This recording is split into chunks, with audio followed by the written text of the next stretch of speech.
How well do you really know your neighbors? You might be shocked to learn all the footage you're seeing right now was taken from the front lawn of a convicted sex offender. His name is Shane Kyle Roberson, and this 20-year-old who was convicted of first-degree sodomy lives right in the middle of this quiet community just a few feet from several children innocently playing in the streets. Armed with this disturbing information, we sought out the reaction from parents living nearby. It is upsetting, of course, probably everybody would have that same reaction. I think a lot of people just don't stop and think, as one of the first things they think about when they move to a neighborhood is there a sex offender here? It's kind of weird. You don't expect it to be in your neighborhood, and when I first heard about it, you don't know what to think. You think the worst. With these parents' concerns in mind, we asked Deputy Jason Thomas if there's anything they can do about it. To a certain extent, no. You kind of know that they're in the community, and you kind of have to try to keep a tighter eye on them. The state of North Carolina does regulate the places registered sex offenders can live or be around.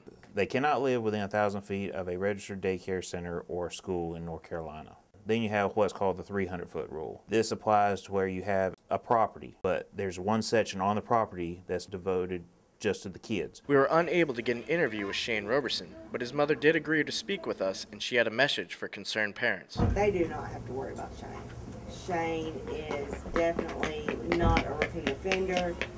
It was something that happened to him when he was a child. Despite his mother's claims, Shane was actually 17 years old when the crime was committed. He is a special needs child. He has the mind of about a 10-year-old. I know where he's at 24/7. While some people might find Mrs. Hook's confidence in her ability to keep constant tabs on her son's whereabouts unrealistic, concerned citizens now have the ability to monitor these registered sex offenders much more effectively. The state of North Carolina is doing their part to make it easier for people to track these registrants' activities.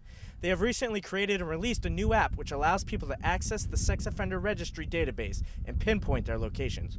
For anyone interested in finding this free app, simply search North Carolina Sex Offender Registry and download it to your mobile device to learn who might be living in your neighborhood. For the one to turn to in Charlotte, I'm Nathan Conley, CTSB News.